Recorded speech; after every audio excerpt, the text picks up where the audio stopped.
Welcome to the Inside Carolina Postgame Podcast, sponsored by Johnny T-Shirt, JohnnyT-Shirt.com. They're, of course, great friends of Inside Carolina and great friends of you, the Inside Carolina subscriber. You get 10% off your order. If you are a premium subscriber, they've got everything you need. And so with spring coming up, they've got all the spring gear, getting ready to get warm in Chapel Hill. So visit them on Franklin Street or check them out online. Get what you need. Johnny T-Shirt, great friends, great sponsors. With the Postgame Podcast means Dewey Burke joins me, host Tommy Ashley. 87-67 Duke in the Smith Center on Saturday evening. Dewey, what you got?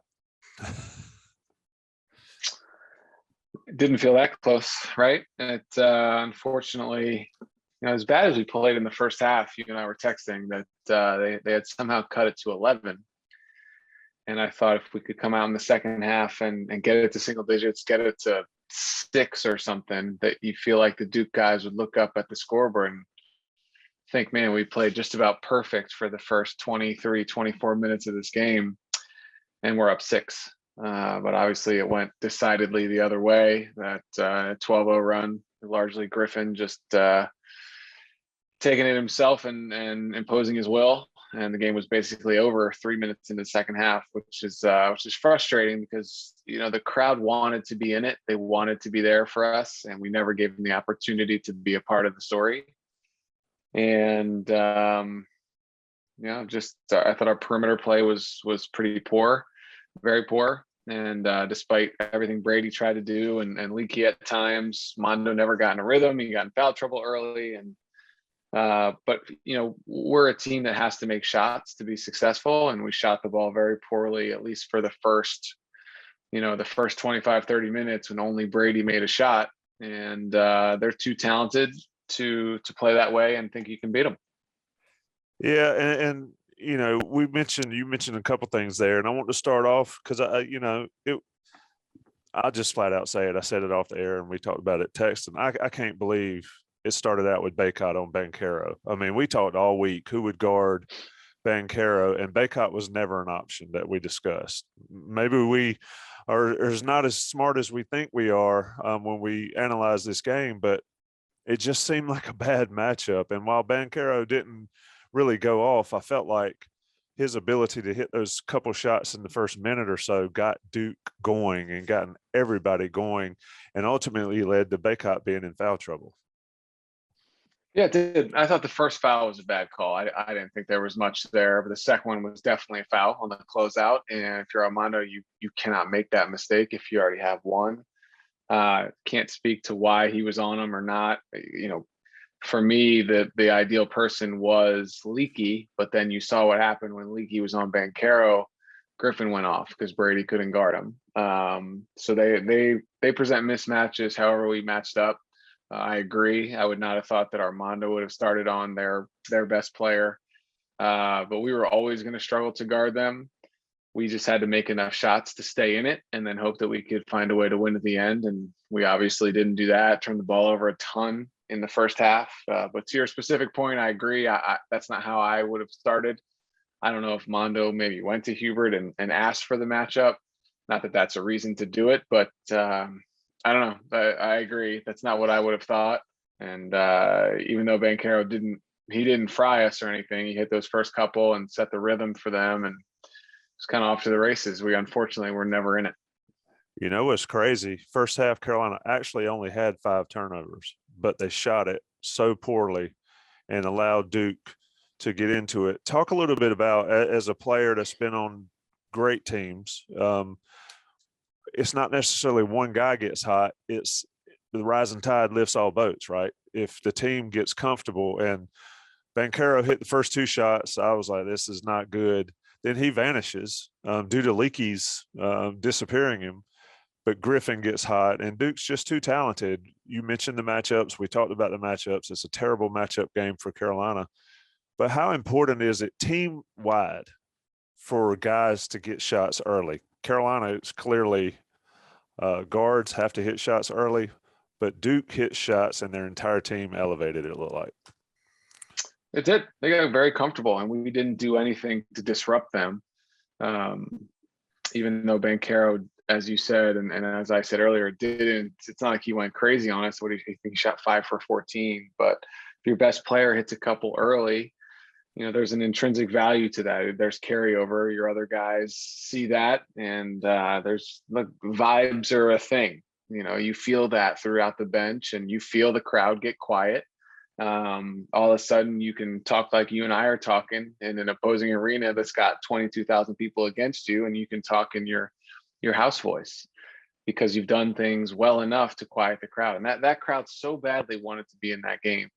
But look, Duke shot 58% from the field. You're never going to beat anybody, let alone a team like that with a couple probable lottery picks, letting them shoot 58%. And it's unfortunate because, like I've said a couple times, the crowd wanted to explode. They wanted to be a part of the story. And you give Duke credit. I mean, we were down 10 before you blinked, and they just never had an opportunity to get into it. And then even I texted you as for a grade of F for how we played in the first half, and we were down 11. And if we could have just somehow kept it at 11 and just scraped and clawed and found a way to get it to single digits, the crowd would have been with us and really could have impacted that game. But it was, as soon as Griffin went off, there was no chance of that happening. Yeah, and let's talk a little bit about Brady Manek. Of course, it's the Inside Carolina Postgame Podcast sponsored by Johnny T-Shirt. Manek was dog tired. I mean, he has looked tired for the last week or so, but we have to give him credit. I mean, he did everything in his power to keep Carolina in it. When you're talking about it, what do you think about his experiences at Oklahoma? I mean, it's not Carolina Duke, but playing at Kansas and playing against good teams. He looked like a guy, and I tweeted it, he looked like a guy that was not overwhelmed by the scene. And sometimes I thought Caleb and RJ especially were certainly the bright lights came on and those guys struggled. Manek did not. Yeah, especially Caleb, right? I mean, just, dribbling the ball off his own leg or just handed it to the other team. And I think the stat guys were generous in not giving Caleb more turnovers. It felt like he had about 6 in the first half. I don't know why our guards would feel that way. I mean, if this is their third game of this rivalry, I know last year was different at their place, no fans, at our place, limited, but that shouldn't be a thing. I mean, they've played enough games. I thought, look, Brady played his heart out. I think he's the kind of kid that understands the moment. This is his only home game against Duke, and he played like it. He played his heart out. He is who he is, right? He's an excellent catch and shoot threat from the perimeter, a really good shooter. Showed a little versatility with the shot fake and going and finishing with the dunk, but he's by and large he's a below the rim post player. And against Duke's length and athleticism, he got worn out. And thank God he did shoot it well, because the score could have been even uglier. But like you said, I mean, he's played at Allen Fieldhouse. He's played against Oklahoma State, which is a huge rivalry for Oklahoma. He obviously played against Baylor. That was a championship team. So he's played against plenty of good players and in big environments.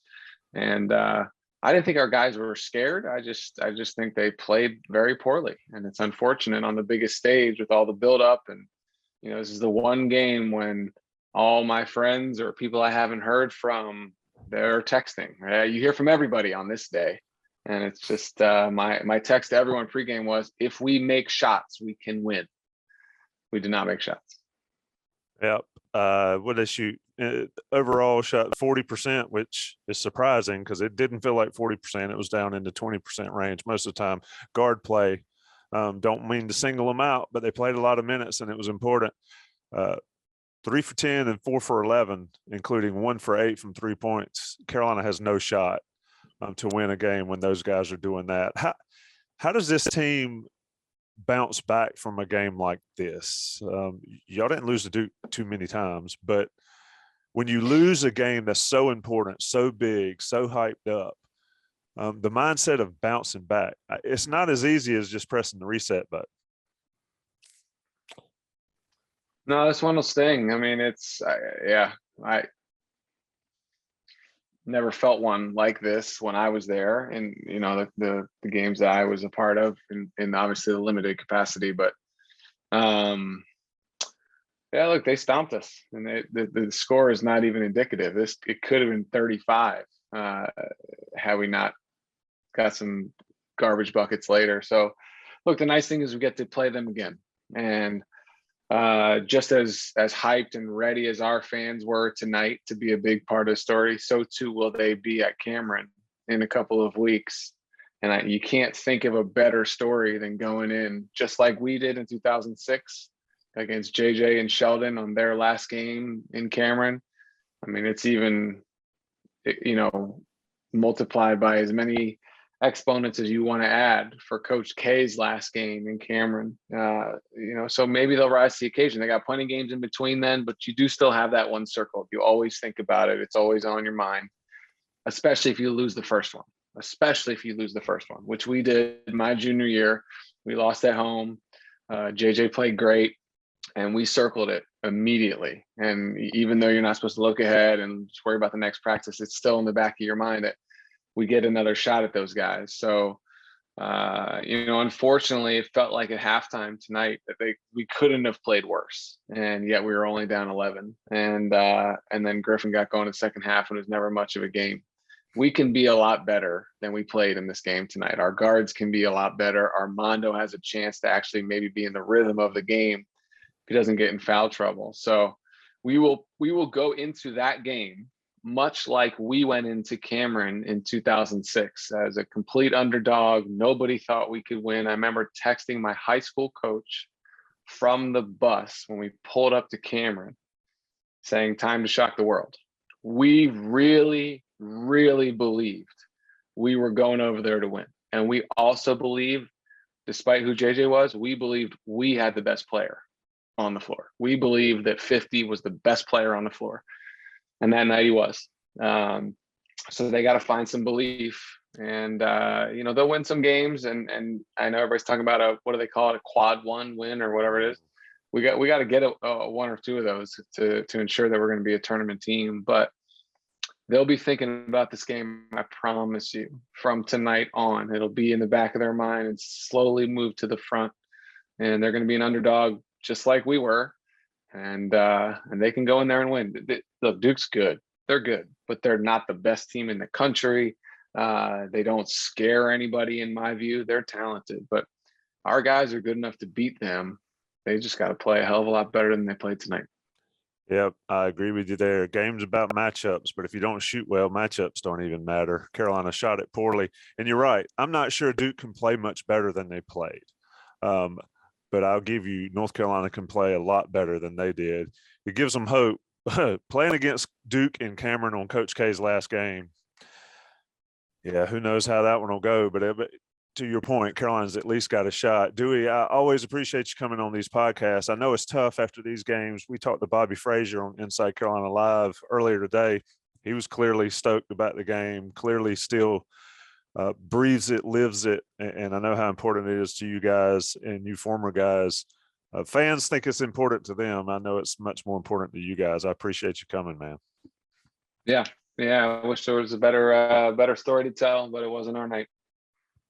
Special thanks to Johnny T-Shirt, johnnytshirt.com. Rate us, review us, subscribe, like us, all that stuff on the social medias.